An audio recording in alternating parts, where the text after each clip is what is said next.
Hi guys, welcome to Connecting One-on-One.live. I'm Alexandra Duque, Integrative Clinical Psychologist, and I'm here today to help you on how to cope with the emotional challenges of COVID-19 or coronavirus. So, to start, it's important for you to have reliable sources that have all the information, but regarding just some general things about coronavirus or COVID 19, we know that at this stage, which is March 16th, if you see this video sometime after this date, there might be more information available. But for now, we know that it's a virus that triggers flu-like symptoms and resembles other coronavirus that we have known in the past. This particular virus, COVID 19, we were not aware until January 2020, beginning of this year. And what we know also about this virus specifically is that it aims for the lung cells. So, regarding this virus, one more important piece of information is that for most people, even if they get the virus, they will be mostly asymptomatic, which means no symptoms at all, or with some mild symptoms. Children seem to be very protected, teenagers, even young adults, and as people get older and older, the number of cases starts to grow, particularly after 65 years old. That seems to be where the virus is most dangerous.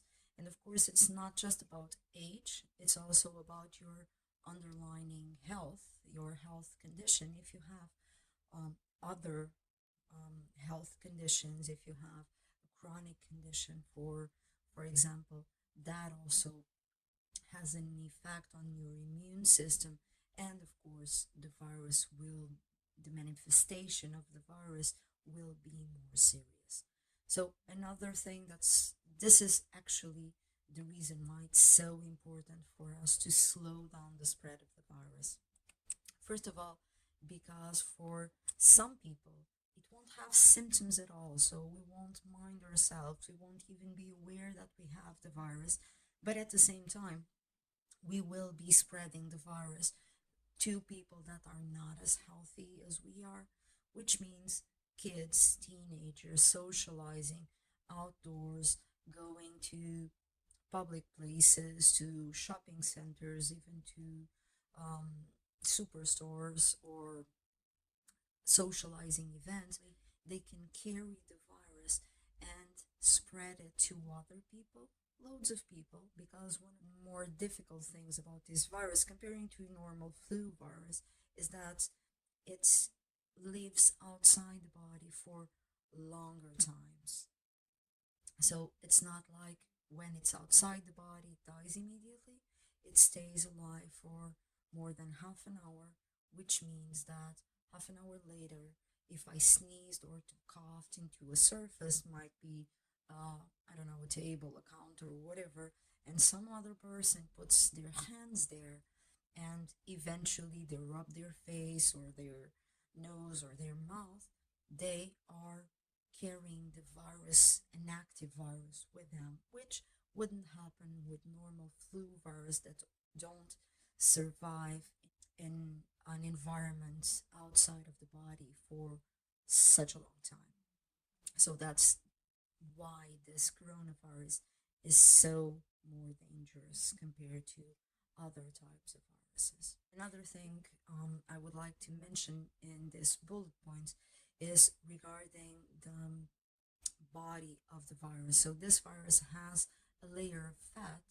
Most people are very worried because it seems to be no hand sanitizer anywhere at this stage in different parts of the world, sold out. But in reality, because of this fat layer this virus has, what's more effective to kill the virus is a bar of soap. So even if you don't have hand sanitizer, don't worry, just wash your hands with soap regularly. You can see I will upload one experiment that's very interesting to explain kids the importance of washing their hands. I'll upload it later on to the website so you can check that out. And if you're a parent, you can do this with your kids. So, and this takes me to another part of um, the information that we have available at this stage. So, one of the possibilities to fight this virus is, of course, if we find a vaccine to the virus, which unfortunately at this stage, March 16th, is not yet available. But what we can also do, and what we are really doing at this stage, is to create our own immune response. So every person that has COVID-19 that didn't develop symptoms or that developed mild symptoms is developing immunity against the virus. And that, as a society, that's actually what's important for us to do. However, the idea of self isolation, of quarantine, and keeping social distance, and all those topics, what it means is that yes, I might be developing my own immunity, but if I still carry on the virus and pass it on to a person with an underlying condition, that person will have severe symptoms.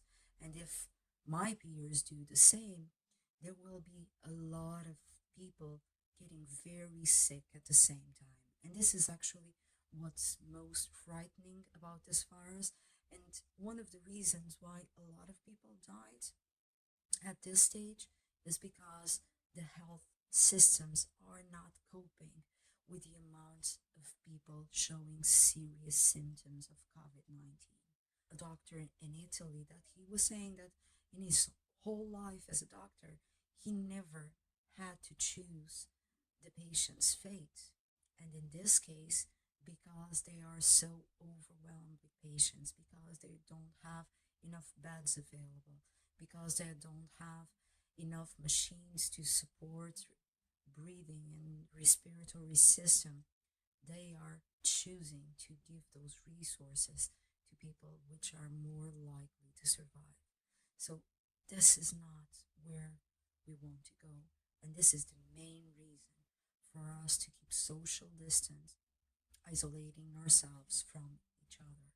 So be aware, this is not because this virus is the plague, it's because we are trying as hard as we can to delay the spread of the virus. That's our only focus at the moment, to use our human resources and our physical resources to the best of our abilities.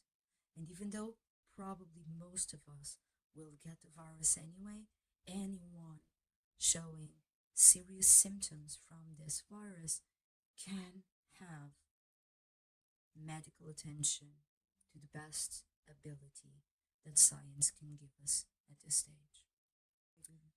Moving on to the next bullet point, I would like to talk to you about how stress can weaken your immune system. So, the way, just to give you an overview of what stress hormones are and do.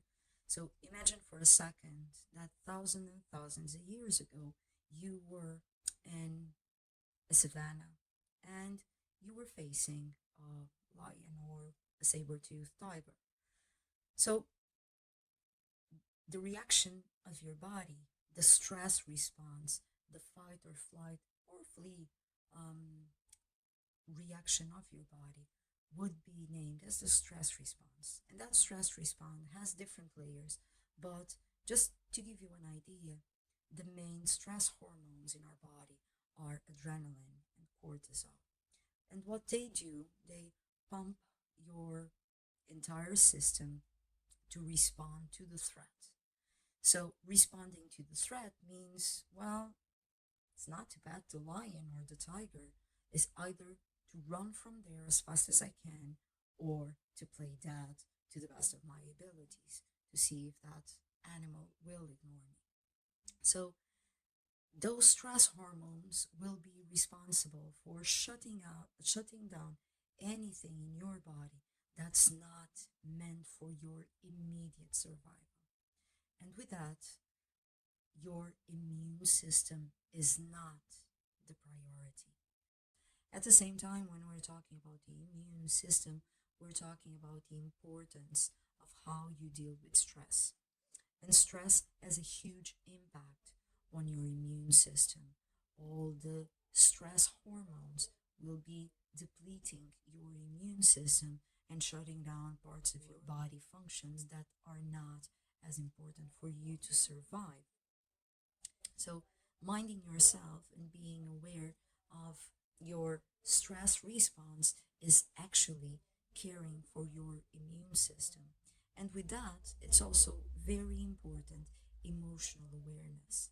What are the feelings that are mainly present at this moment in yourself, in your body, in your mind? Is it fear? And if it's fear, what type of fear? What are you most afraid of? Are you most afraid of getting the virus? Of because you're in quarantine, you don't have enough products or goods to keep yourself at home for a few weeks? What are you most afraid of? And when you ask this question and you rationalize about your fears, of course, a part of your fear is just emotional. So it doesn't have to be rational. That's the nature of fear. But you can plan rationally to face your fears. And that planning is actually reducing the fear, is the response, the rational response to a very emotional fear. So, the information that you're seeking can also help you to cope with your fears. So, it's important, for example, if you're afraid of not having enough goods at your place for you and your family to survive for at least 2 weeks, it's very important that you're checking the news if the supply chain is still okay or if there are some ruptures. And so be aware of that. Keep yourself informed of what's available, what's the measures the governments and the health systems are taking, and keep yourself planning for that. And if it's your fear to catch the virus, even though you know that you're not in the risk population, or especially if you are, which type of care you should have with yourself. Plan for that. Plan how you can isolate yourself from people that could have the virus. And this is virtually all people because we don't know who catches or doesn't catch the virus, even though they might be showing no symptoms. And the other thing is also to strengthen your immune system. It's very important that you feel positive emotions. So you might be asking me, how can I feel positive in the middle of all of this? It's not necessarily to lie to yourself, pretending this is not a challenging situation. This is probably the most challenging situation the world is living collectively for probably all our lives. Different for my generation and younger generations, probably the most frightening situation the world has ever collectively experienced. So it's also important to take care of yourself, but also to take care of your emotional health. Self isolation or quarantine does not mean that you shouldn't talk to other people, that you shouldn't be in touch with your friends, with your family, with your close family. In your household, you don't need to avoid each other, except, of course, if you know that one of you is showing symptoms that the other one is not. But if you're living in the same house, if one has the virus, we are all getting the virus. So there's no need to avoid physical contact inside your home with the people that are sharing that space every day with you. So one of the things to protect yourself and in a way to reduce the stress levels what we can ask ourselves is what's the opportunity here? What can we see for ourselves, for the world, that this whole frightening, challenging situation is doing for mankind? A few months ago, we were all discussing the problems of world pollution, world contamination, how we are depleting the world of all of its natural resources. So one possibility is to look at this moment as a challenge to question ourselves in ways that we haven't done for quite some time. Not just about the role of mankind in the world, what can we do for the world, but mostly in our personal lives, for ourselves.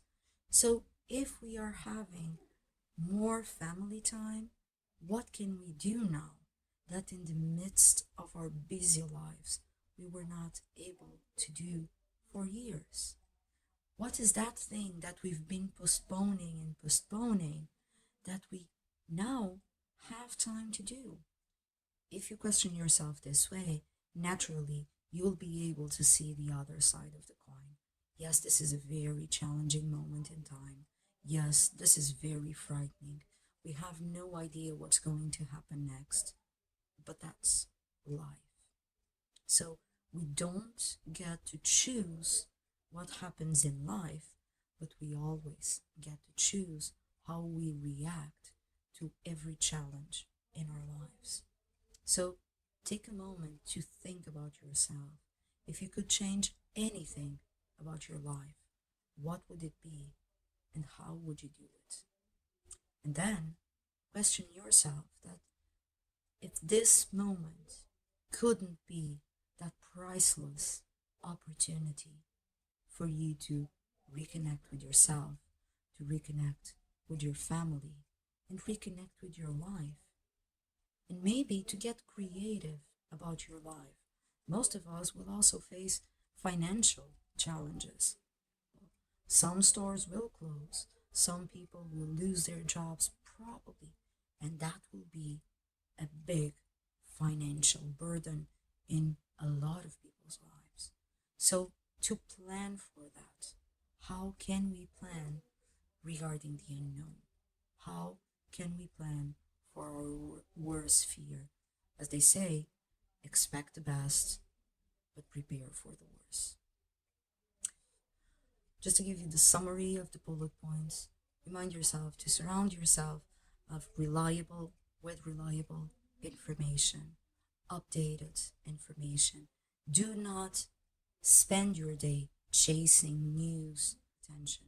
So yes, keep yourself informed, but don't spend the whole day looking for social media, for TV news, for newspapers, for wherever you get your information. Live your life wisely, but not panicking all the time. Then, emotional awareness. Very, very important to be in contact with your feelings, be aware of your feelings, share your feelings, talk about your feelings within the family. What are you afraid of? What are they afraid of? And by yourself and with your family, make a reliable and very rational plan for all those different situations. Every time that you plan based on a fear, you will not be feeding that fear. You have a contingency plan if in case that happens. So that's the most important part of addressing your fears. And at the same time, be aware of the other emotions. Talk about them. Maybe you're sad because you're spending too much time at home. Maybe you're sad because you feel a bit lonely because your friends and your family is not there. Find alternative ways to connect with your friends and family. This is the perfect opportunity. We are lucky enough. The technologies are here to serve us. FaceTime, use Skype, use whatever platform, WhatsApp, whatever social media platform, and face to face talk to your friends and families. It's not the same as being in the same room, but it's close enough.